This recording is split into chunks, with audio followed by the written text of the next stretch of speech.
నా టైంలో సర్కారోళ్ళు లాక్డౌన్ పెట్టి పబ్లిక్ అందరినీ ఇండ్లలోనే ఉంచిర్రు. యాదికుందా? ఎందుకు యాదికుండదు? అదేమన్నా మర్చిపోయే అనుభవమా? మనం బతికున్నన్ని రోజులు ఆ లాక్డౌన్ గురించి మాట్లాడుకుంటూనే ఉంటాం.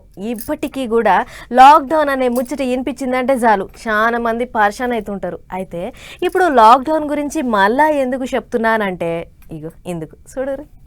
గ్యాస్ మొద్దులకు కరువు వచ్చింది. పెట్రోల్ బంకుల కాడ లైన్లు పెరిగినాయి. ఓటర్లు మూతపడ్డాయి. 3 దేశాల యుద్ధం చేయబట్టి పబ్లిక్ గట్టిగానే తిప్పలైతాంది. అయితే సందుల సడేమియాలేక కొంతమంది లేనిపోని ముచ్చట్లు అన్ని పుట్టిస్తారు.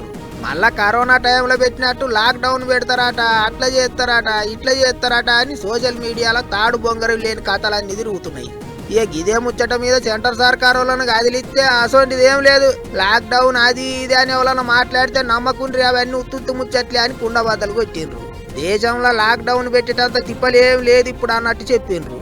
ఇది ఇట్లుంటే శుక్రవారం పొద్దుమీకంగా అన్ని రాష్ట్రాల ముఖ్యమంత్రులతోని ప్రధానమంత్రి మోదీ సారు ఆన్లైన్ మీటింగ్ పెట్టుకుంటూ యుద్ధం చేయబట్టి అన్ని రాష్ట్రాలలో గ్యాస్ బండలకు కరువు వచ్చింది కాబట్టి ఆ ఓటి ఎగుమతులు నిలిచిపోయినాయి కాబట్టి సీఎంలతోని అన్ని తీర్ల మాట ముచ్చట్లు చేసిండు సారు.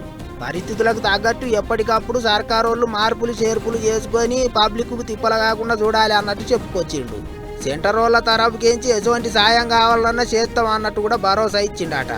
ఇటువంటి పరిస్థితులల్లో సెంటర్ సర్కారోళ్ళు రాష్ట్ర సర్కారోళ్ళు కలిసి కట్టుగా పనిచేయాలన్నట్టు కూడా చెప్పిండట పెద్ద సారు. ఇది ఎట్లుంటే పెట్రోల్ డీజిల్ సప్లై చేసే కంపెనీల మీద సుంకాలు తక్కువ చేసిండ్రు సర్కారోళ్ళు. రేట్లు పెరగకుండా ముందుగానే ఇకామతు చేసిండ్రు అన్నట్టు. అన్నిటికి మించి లాక్డౌన్ ముచ్చట్లను పట్టించుకోవద్దు, అన్ని పుకార్లే అని తేల్చేసిండ్రు సర్కారోళ్ళు.